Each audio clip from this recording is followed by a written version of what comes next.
Iniksiplak sa adlaw, maudayoy akong matanaw.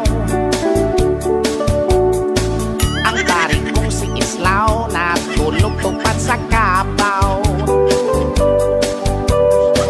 Ang iyang baba, itupahan pagyo sa mga langaw. Walay pa